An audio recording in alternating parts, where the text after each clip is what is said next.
Hi, I'm Kim Sell from the Howard of Effingham. Hi, my name is Becky Curtis and I'm from the Howard of Effingham. Hi, I'm Kim Jarvis and I'm also from the Howard of Effingham.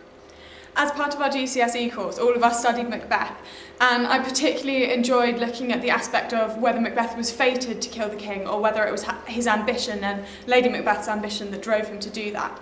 I also like the idea of exploring different influences and different opinions, especially on the reasons why Lady Macbeth saw the spots of blood on her hand.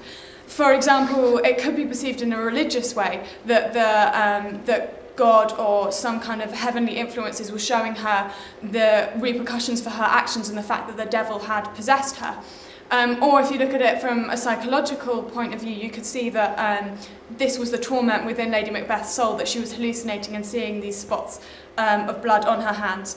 Or indeed, if you look at it from Shakespeare's point of view, it could be the idea of dramatic effect and the idea of the whole piece of theatre coming to a close in such a dramatic and catastrophic way.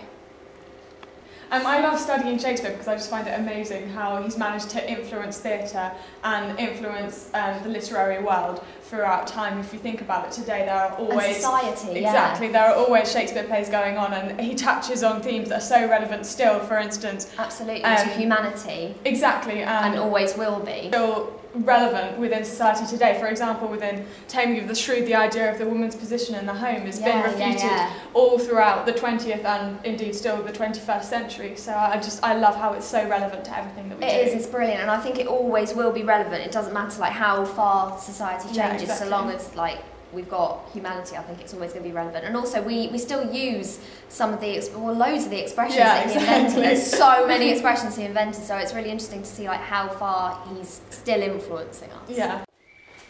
Now we're going to have our 2-minute discussion about Hamlet, and our chosen theme is appearances versus reality.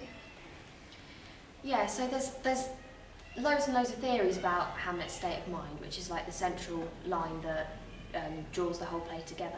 For example, whether he, through imitating the madness, as we know he does, whether he actually does it to such an extent that he like becomes mad, that he like forces him, that he like forces himself into madness, or whether he is actually mad, if you like, in the first place, whether the ghost is like an aspect of his mental torture, the events that have even occurred in the play, because we don't have any information about his background. We already know that he's like seriously mentally unstable through his depression that we find out in the very beginning of the play, and that's one of the main things throughout this, how mixed up he is in his decisions and opinions and morals and things.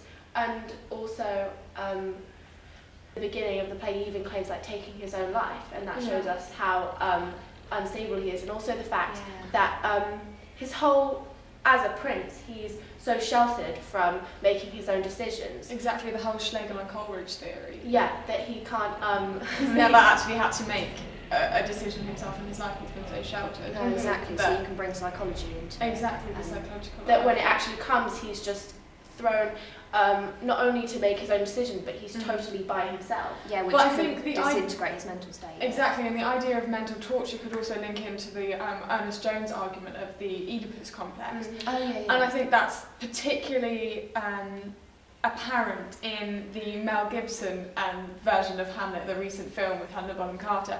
And I think from there you can really see the director's interpretation.